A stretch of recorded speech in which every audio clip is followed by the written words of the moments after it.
Hi, ಎಲ್ರಿಗೂ ನಮಸ್ಕಾರ. Welcome to Pavanaputri vlogs. ತುಂಬ ದಿನಗಳಾಗಿತ್ತು ವ್ಲಾಗ್ ಸ್ಟಾರ್ಟ್ ಮಾಡಿ. ಇವಾಗ ಶಾರ್ಟ್ಸ್ ಮಾಡ್ತಿರೋದ್ರಿಂದ ಅಂದರೆ ಮಿನಿ ವ್ಲಾಗ್ ಮಾಡ್ತಿರೋದ್ರಿಂದ ಡೈಲಿ ವ್ಲಾಗ್ ಮಾಡೋಕ್ಕೆ ಮನಸ್ಸು ಬರ್ತಿಲ್ಲ ಮತ್ತು ಮಾಡೋದಕ್ಕೆ ಆಗ್ತಾನೂ ಇಲ್ಲ. ಅದನ್ನು ಮಾಡಿ ಎಡಿಟ್ ಮಾಡಿ ಅಪ್ಲೋಡ್ ಮಾಡೋ ಅಷ್ಟರಲ್ಲೇ ಆಗುತ್ತೆ. ಡೈಲಿ ಮಾಡ್ತಿರೋದ್ರಲ್ವ, ಹಾಗಾಗಿ ಇವತ್ತು ಏನಕ್ಕೆ ಮಾಡ್ತಿದ್ದೀನಿ ಅಂದರೆ ಹಾಸ್ಪಿಟಲ್ಗೆ ಹೋಗಬೇಕು ಮತ್ತು ಒಂದು ತುಂಬ ಮುಖ್ಯವಾದ ಸೀರಿಯಸ್ ವಿಷಯನ ಶೇರ್ ಮಾಡ್ಕೊಬೇಕಿತ್ತು, ಹೇಳ್ಬೇಕಿತ್ತು ಒಂದಷ್ಟು ಜನಕ್ಕೆ. ನಂತರ ಅದು ಹೆಂಗೆ ಹೇಳ್ಬೇಕು ಗೊತ್ತಿಲ್ಲ, ಹೋಗ್ತಾ ವೀಡಿಯೋದಲ್ಲಿ ಹೇಳ್ತೀನಿ. ಆಮೇಲೆ ಇವಾಗ ನಮ್ಮ ಮನೆಯವರು ಹಾಸ್ಪಿಟಲ್ಗೆ ಹೋಗಿದ್ದಾರೆ, ಅವ್ನು ಫಸ್ಟ್ ಕಳಿಸಿದ್ದೀನಿ. 1 ಗಂಟೆಗೆ ಅಪಾಯಿಂಟ್ಮೆಂಟ್ ಇತ್ತು, ಅದೇ ಡೆಂಟಲ್ದು. ಇವಾಗ ನಾನು ಆಟೋ ಮಾಡ್ಕೊಂಡು ನನ್ನ ಮಗಳನ್ನ ಅಂಗಡೀಲಿ ಬಿಟ್ಟು ನನ್ನ ತಂಗಿ ನಮ್ಮ ಅಕ್ಕ ಜೊತೆ ಆಮೇಲೆ ನಾನು ಹೋಗಬೇಕು. ಇನ್ನು ನಮ್ಮ ಭಾವ ಅವ್ರ ಊರಿಗೆ ಹೋಗಿದ್ದಾರೆ ಜಾತ್ರೆ ಅಂತ ಅಂದ್ಬಿಟ್ಟು. ನಾವೇ 3 ಜನ ಸದ್ಯಕ್ಕೆ ನೋಡ್ಕೊತಿರೋದು ಅಂಗಡಿನ. ಇನ್ನು ಕೆಲಸ ಮಾಡ್ತಿದ್ರಲ್ಲ ಅವಣ್ಣನೂ ಹೋಗ್ಬಿಟ್ರು ಕೆಲಸ ಬಿಟ್ಟು ಅಂದರೆ ಅವ್ರ ಅಮ್ಮಂಗೆ ಆಕ್ಸಿಡೆಂಟ್ ಆಯ್ತಂತೆ, ಹಾಗಾಗಿ ಊರಿಗೆ ಹೋಗಿದ್ದಾರೆ. ಬರೋದು ಡೌಟು, ನೋಡಬೇಕು. ಇನ್ನು ಹೊರಡಬೇಕು. ಅಡುಗೆ ಮಾಡ್ಕೊಂಡಿದ್ದೀನಿ. ನುಗ್ಗೆಕಾಯಿ ಸಾಂಬಾರು, ಅನ್ನ ಮುದ್ದೆ ಮಾಡಬೇಕಿತ್ತು, ಆಗಲಿಲ್ಲ. ಪೂಜೆ ಮುಗಿಸಿ, ಇವತ್ತು ಹುಣ್ಣಿಮೆ ಅಲ್ವಾ, ಪೂಜೆ ಮುಗಿಸಿ ಊಟ ಎಲ್ಲ ರೆಡಿಯಾಗಿದೆ, ತಗೊಂಡು ಹೋಗಬೇಕು. ಹೋಳಿ ಹುಣ್ಣಿಮೆ ಮತ್ತು ಗ್ರಹಣ, ಇವತ್ತು ಗ್ರಹಣ ಇದೆ.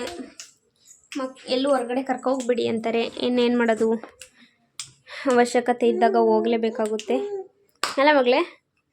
ನನ್ನ ಮಗಳು ನೆನ್ನೆ ಒಂದು ಟೆನ್ಷನ್ ಕೊಟ್ಬಿಟ್ಟವಳೆ, ಅದೇ ವಿಷಯನ ನಾನು ಶೇರ್ ಮಾಡ್ಕೊಬೇಕು. ಅಯ್ಯೋ ಎಲ್ರಿಗೂ ಗಾಬರಿ. ಅವಳು ಕೊಟ್ಟಿದ್ದಾಳೆ ಅನ್ನೋದಕ್ಕಿಂತ ಅದು ಹೆಂಗೆ ಹೇಳ್ಬೇಕಂತ ಗೊತ್ತಿಲ್ಲ. ಹೋಗ್ತಾ ವೀಡಿಯೋದಲ್ಲಿ ಹೇಳ್ತೀನಿ. ಅದ್ರದ್ದೊಂದು ವೀಡಿಯೋ ಇದೆ, ಅದನ್ನು ಹಾಕ್ಬಿಟ್ಟು ಹೇಳ್ತೀನಿ. ಅದು ನೋಡಿದರೆ ಎಷ್ಟು ಭಯ ಅನಿಸುತ್ತೆ ಅಂದರೆ, ಯೂಟ್ಯೂಬಲ್ಲೆಲ್ಲ ಅದ್ಯಾವುದೋ ದೇಶದಲ್ಲಿ ಮಕ್ಕಳು ಅದೆಲ್ಲೋ ಆದಾಗ ನೋಡ್ದಂಗೆ ಫೀಲ್ ಆಗ್ತೈತೆ. ಅದು ನನ್ನ ಮಗಳನ್ನೂ ಫೀಲ್ ಆಗ್ತಿಲ್ಲ. ಅದು ಹೆಂಗಾಯಿತು, ಏನು ಕತೆ, ತೋರಿಸ್ತೀನಿ. ಮೇಡಮ್ಮು ಬಿದ್ದುಬಿಟ್ಲು ನೆನ್ನೆ.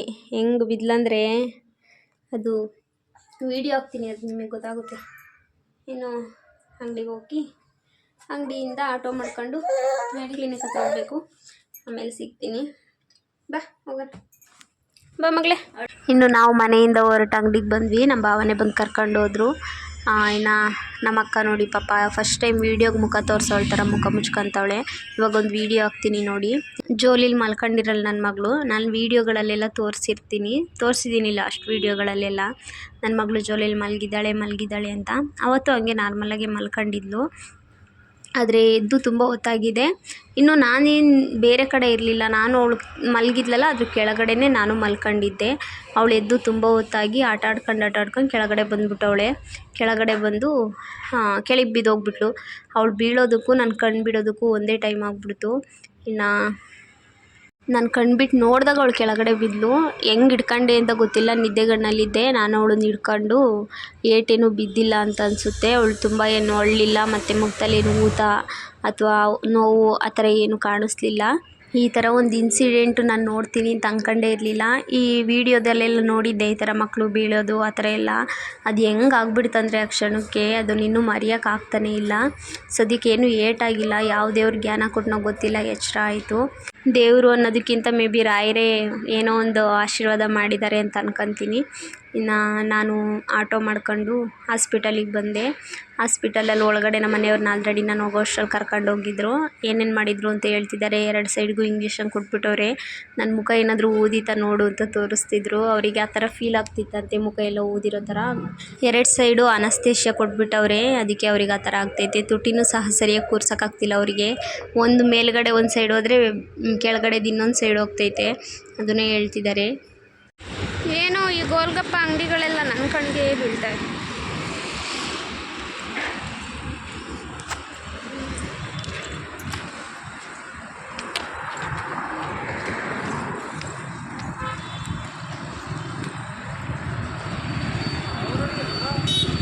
ಮುಂದೋಡ್ಕೊಂಡು ಇನ್ನು ನಾನು ನಮ್ಮ ಮನೆಯವರು ಗೋಲ್ಗಪ್ಪ ತಿನ್ಕೊಂಡು ನಮ್ಮ ಅಕ್ಕಂಗೂ ನನ್ನ ತಂಗಿಗೂ 2 ಪ್ಲೇಟ್ ಪಾರ್ಸಲ್ ತಗೊಂಡು ಹೊರಟ್ವಿ.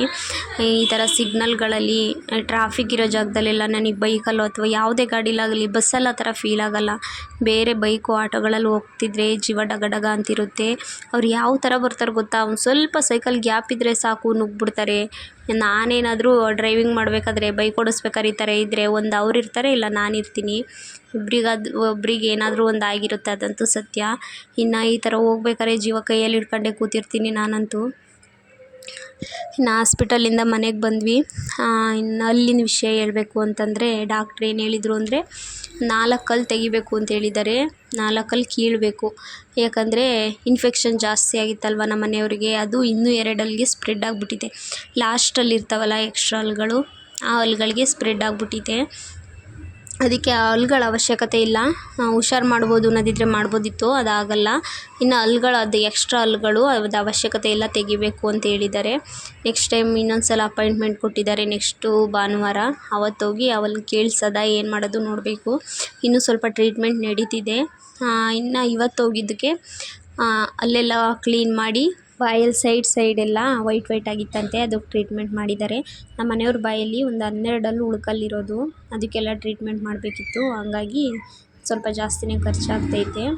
ಇನ್ನು ನೆಕ್ಸ್ಟ್ ಅಪಾಯಿಂಟ್ಮೆಂಟ್ ಇದೆ, ಹೋಗಬೇಕು. ಇನ್ನು ನೆಕ್ಸ್ಟ್ ಅಪಾಯಿಂಟ್ಮೆಂಟ್ ಇದೆಯಲ್ಲ, ಅವಾಗ ಹೋದಾಗ ಅಲ್ಲಿ ಕೀಳಬೇಕು ಅಂತ ಹೇಳಿದ್ದಾರೆ. 4 ಹಲ್ಲು ಕೀಳಬೇಕು ಅಂತ ಹೇಳಿದ್ದಾರೆ.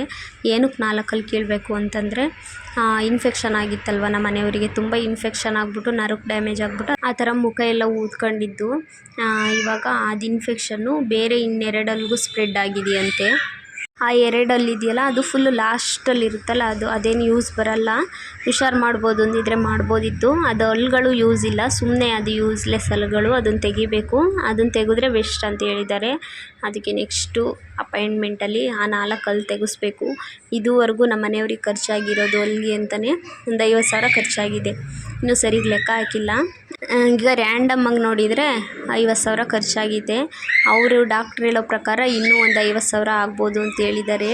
ಅದಕ್ಕೆ ನಾನು ಹೇಳಿದ್ದು ನಮ್ಮ ಮನೆಯವ್ರಿಗೆ, ಅದು 1 ಹಲ್ಲು ಉಳ್ಕಲ್ಲಿದ್ದಾಗಲೇ 2,000 ಹೇಳಿದ್ರಂತೆ ಕೀಳೋದಕ್ಕೆ ಅಂತ.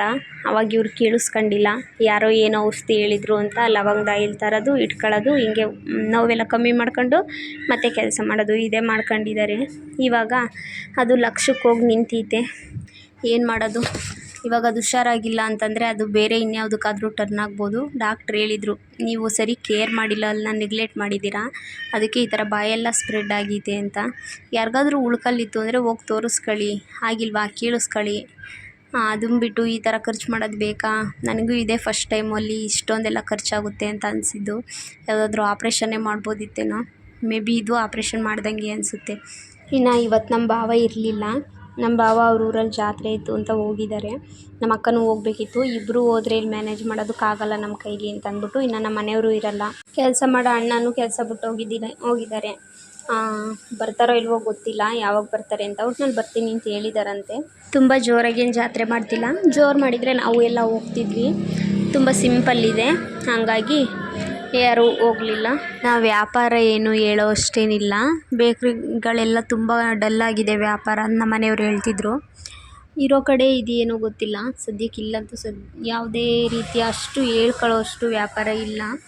ನೋಡೋಣ ಮುಂದಕ್ಕೆ ಹೆಂಗಾಗುತ್ತೆ ಅಂತ. ನಮ್ಮ ಅಕ್ಕ ಭಾವ ಬೇಕ್ರಿನ ಸೇಲ್ ಮಾಡ್ತೀವಿ, ಯಾಕೋ ನಡ್ಸೋಕ್ಕಾಗ್ತಿಲ್ಲ ಅಂತಿದ್ರು. ನೋಡಬೇಕು ಏನು ಮಾಡ್ತಾರೆ ಅಂತ. ಚೆನ್ನಾಗಿ ಒಂದು 30-40 ಸಾವಿರ ವ್ಯಾಪಾರ ಆಗಿದ್ದರೆ, ಒಂದು 20 ಆದರೂ ಆಗಿದ್ದರೆ ವ್ಯಾಪಾರ ನಡೆಸ್ಕೊಂಡು ಹೋಗ್ಬೋದಾಗಿತ್ತೇನೋ. ಅಷ್ಟು ವ್ಯಾಪಾರ ಈ ಕಡೆ ಕಡಿಮೆ.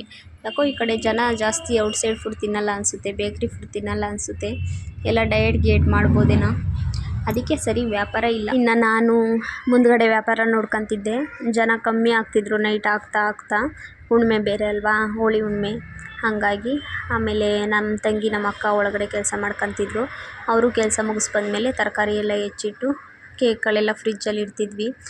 ಟೈಮ್ ಆಯಿತು, ಬೇಗ ಕ್ಲೋಸ್ ಮಾಡ್ಕೊಂಡು ಹೋಗಿ ಅಂತ ಭಾವ ಹೇಳಿದರು, ತುಂಬ ಹೊತ್ತಿರೋದಕ್ಕೆ ಹೋಗಬೇಡಿ ಅಂತ. ಅದಕ್ಕೆ ಬೇಗ ಕ್ಲೋಸ್ ಮಾಡೋಣ ಅಂತ ಎಲ್ಲ ಎತ್ತಿಟ್ಬಿಟ್ಟು ಮನೆಗೆ ಹೊರಟ್ವಿ.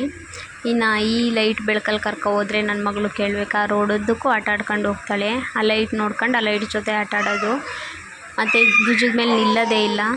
ಇನ್ನು ನಾವು ಅವಳನ್ನ ಮನೆಗೆ ಕರ್ಕೊಂಬರೋ ಅಷ್ಟರಲ್ಲಿ ಭುಜದ ಮೇಲೆ ಎತ್ಕೊಂಡಿರೋ ನಾವುಗಳು ಕೈಯಲ್ಲಿ ಹಿಡ್ಕೊಂಬರ್ಬೇಕು, ಆ ಥರ ಆಡ್ತಾಳೆ ಆ ಲೈಟ್ಗಳು ನೋಡಿ.